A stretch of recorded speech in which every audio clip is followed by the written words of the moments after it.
guys, may ipapakita ako sa inyo guys. Minsan lang to sa tapat ng bahay. Only province life lang ang makaka-relate sa mga ganito. Pero meron ako gusto na ipakita sa inyo.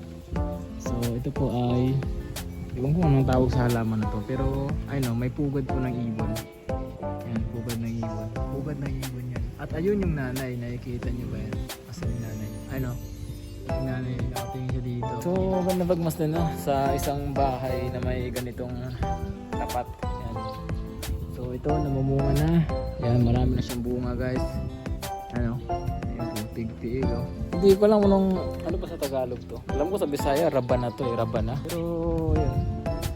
Ayun, may mga bunga na oh. Boom, tig-tiil, sarap nito. Magsasawa ito na kakain. Wala pang bunga yun nung umuwi ako. Pero ngayon, meron na. Ngayon, itong kalamansi ata to, hindi ko alam.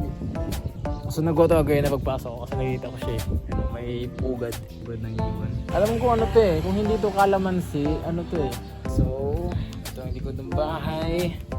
After all, na hindi ako nakapag-vlog dito sa bahay na to. Ay, ito na po ang itsura ng likod ng bahay namin. Tigtil ba dito ako? Hindi ako sa likod.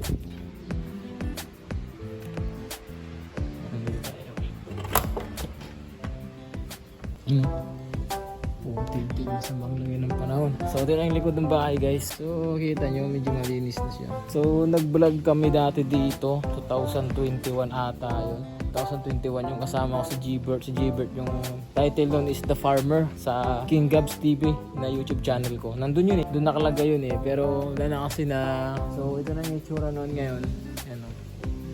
So yung mga saging dati dito. Yung mga saging dati dito. Yan, isa na lang po nakasurvive. So yung dating manok yan ay wala na. Putig-til. Nasaan na yung manok dito. Kinatay na ata. One of the update.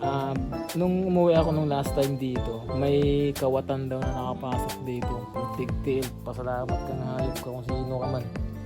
Wala ako ng mga panahon na yun. So, ilagyan na natin ng grills eh. Ano, may mga bakal na yun, no? May bakal na. Kita nyo naman. So, nakaikyas pa talaga dyan ang magnanakaw. Tapos, sa likod niyan, mayroon pa isang pader yan dyan na parang pagitan na ata yun. Tapos, may hagdan dun sa pinakalikod na yun. So, iwan ko.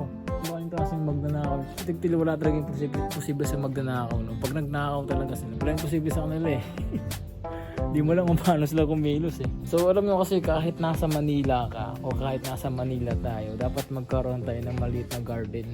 Diba? Maliit na garden, maliit na tanima lang, mga ganun. Kagaya na ito, diba? Open place. Pwede ka magtanim kahit ano dito eh. Pwede ka maglagay ng kagaya nyo. May mga gabi kami dito. May pinya. Ito, may langka, papaya, malunggay, kalabasa.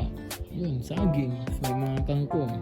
You know, marami kang pwedeng matanim dito sa tulo eh. Marami kang pwedeng matanim, marami kang pwedeng ilagay dyan. Depende sa'yo kung anong trip mo. And kakain ko lang kasi.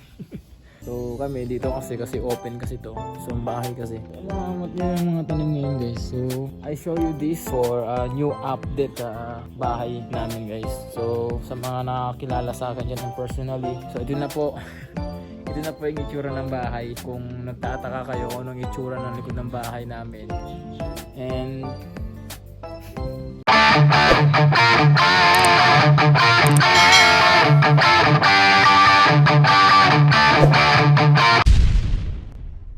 so let me tell you something about story guys. Nung June kasi ay madalas akong nagja-jogging or madalas akong mag-jogging. Pag hindi ako nakapag-jog ng morning, mag-jog ako ng alas 7 ng gabi. So kalaunan sa kakajog ko ng kakajog kasi mahilig kasi ako sa mga workout na mga ginagawa. So nagwo-workout ako. Nagkataon kasi guys na parang nag-training kami noon isang araw. Monday, nag-training kami ng mga kasama ko. So bigla na lang pong nanakit tong aking tuhod, itong tuhod na ito guys. So bigla lang siyang nanakit kasi hindi ko alam eh. So hindi ko alam kasi ang alam ko kasi ng mga time na yon ay nag-training lang kami. So wala naman ako naging technicality na ginawa nung nag-training kami ng boxing ay mag-jogging. So jogging lang ang gagawin namin cool down. So hindi ko alam bakit biglang sumakit yung tuhod ko. So nahihirapan akong tumakbo. Hirap akong tumakbo. Sabi ko, ano nangyari sa akin? Ba't ganun bigla sumakit yung tuhod ko? So ang ginawa ko, nagpahinga na lang muna ako.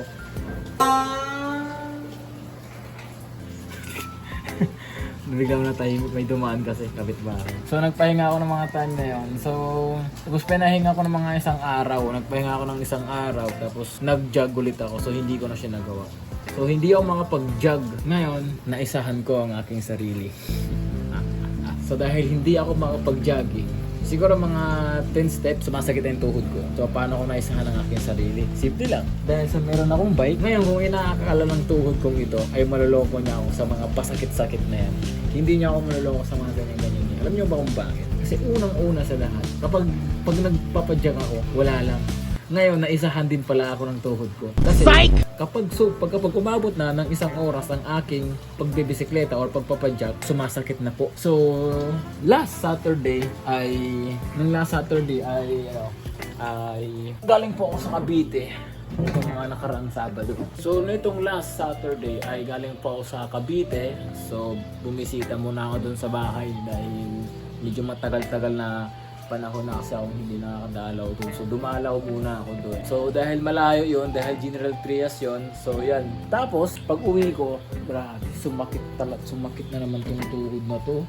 Hindi ko alam kung anong naging technicality nitong tuhod na to dahil wala naman akong ginawang mga pwedeng ikapahamak or pwedeng mag-cause ng sakit or ng pain sa body parts ko. So yun, naramdaman ko siya, nakakala ko kung hindi ako makapag-jogging, gagamitin ko na lang tong aking bike. Hindi rin pala pwede siya kasi sabihin natin mga 20 to 30 minutes na pagbibisikleta, pagpipidal, tuloy-tuloy yung pagpipidal ko, sumasakit na siya pag nag-1 hour na siya. So hindi ko alam kung anong gagawin ko dito dahil hindi pa ako nakapag-research kung bakit sumasakit yung tuhod. Ngayon ay hindi ko alam kung anong gagawin ko. So ngayon ay mukhang hindi titila ang ulan dahil kanina pa po umuulan.